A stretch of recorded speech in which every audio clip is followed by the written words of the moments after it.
तो हरियाणा की अनाज मंडियों में बाजरे और धान की खरीद शुरू हो चुकी है और अनाज मंडी में किसान धान और बाजरा लेकर पहुंच रहे हैं। मंडियों में किसानों के लिए तमाम तरह के इंतजाम किए गए हैं, जिसको लेकर चंडीगढ़ से हमारे वरिष्ठ संवाददाता पवन सिवर ने कृषि मंत्री जेपी दलाल से खास बातचीत की है। सुनिए।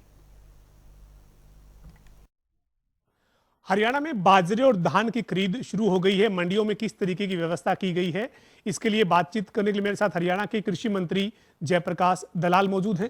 दलाल साहब, आपने जो प्रयास किया था उस प्रयास के चलते धान की खरीद जो है वो समय से करीब एक हफ्ता पहले शुरू करने की अनुमति मिली है और आज प्रदेश की मंडियों में धान की खरीद शुरू हुई है।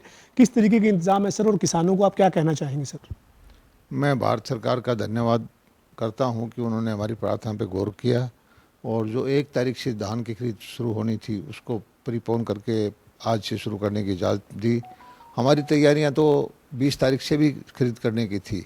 हमने सारा पानी का इंतजाम, मंडियों की व्यवस्था, गेट पास काटने की व्यवस्था, कैंटीन चलाने की व्यवस्था, साफ़ सफाई की सब कर रखी है और हम किसानों का स्वागत करने के लिए तैयार हैं।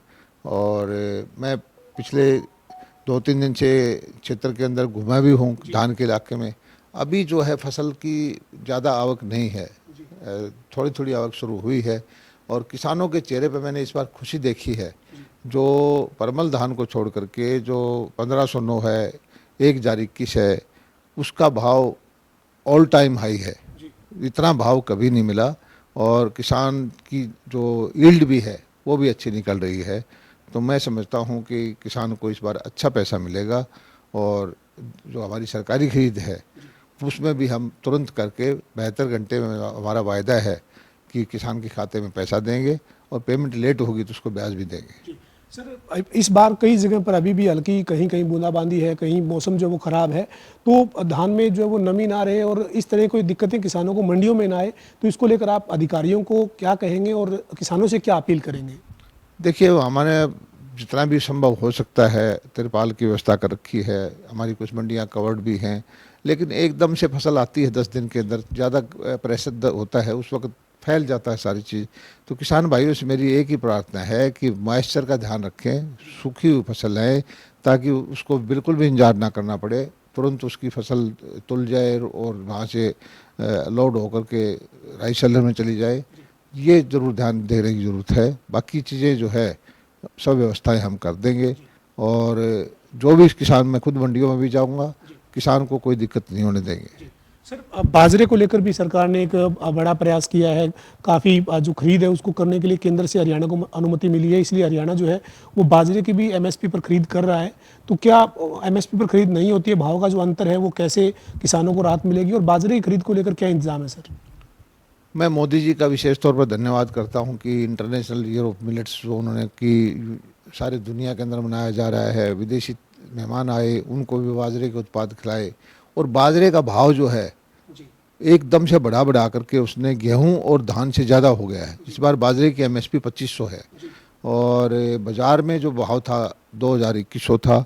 अब हमने भारत सरकार से इजाज़त मांगी थी कि 20 तारीख से हम खरीद करना चाहते हैं, तो 23 से हमने शुरू भी कर दी, उसकी एफएड मार्केट में परचेज शुरू कर दी है।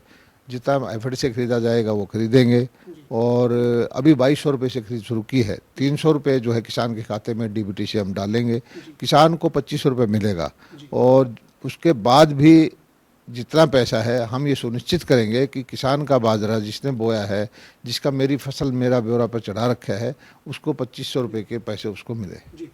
सर, अभी जो वो आप अपने क्षेत्र में भी काफ़ी दिन से किसानों के बीच में थे, बातचीत कर रहे थे। दक्षिण हरियाणा में जो वो कॉटन की खेती होती है, इसके अलावा सिरसा, फतेहाबाद, हिसार जिले में कॉटन की खेती होती है।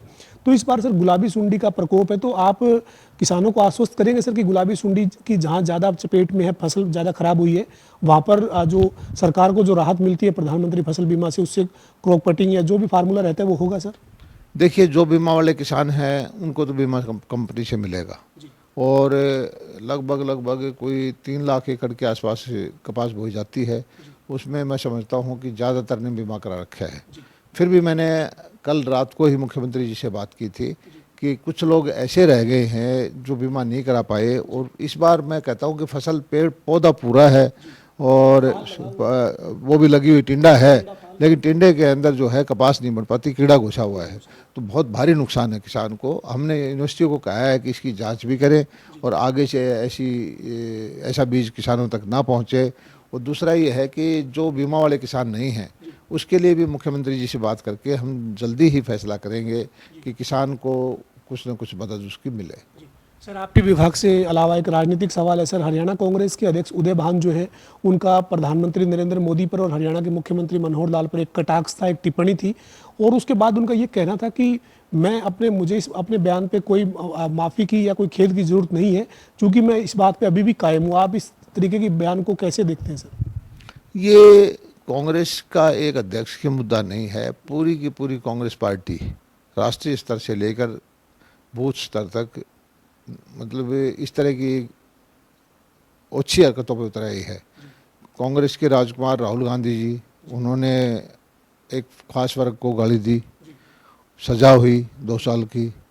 आपने बाद में देखा है कि हमारे बड़े नेता हैं कांग्रेस के, जो प्रभारी भी हैं दूसरे प्रांतों के, और उन्होंने कहा कि जनता को ही श्राप दे दें जैसे कि वो ऋषि मुनि हों, और जनता ने बहुत बड़ा पाप कर दिया है कि उनको वोट नहीं दे रहे।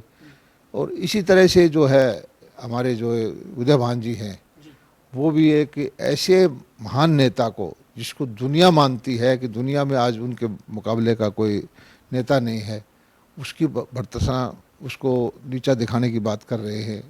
जनता इनको कभी माफ़ नहीं करेगी। कांग्रेस जो समझती है कि इस तरह की भाषा बोल करके वो जनता से कुछ हासिल कर देंगे, जनता का पूरा समर्थन हमारी पार्टी को है, हमारे प्रधानमंत्री को है, हमारे मुख्यमंत्री को है। और जो अगर यही रास्ता है कांग्रेस से अपनाई रहेगी तो निश्चित तौर पर जो है कांग्रेस बिल्कुल ख़त्म हो जाएगी।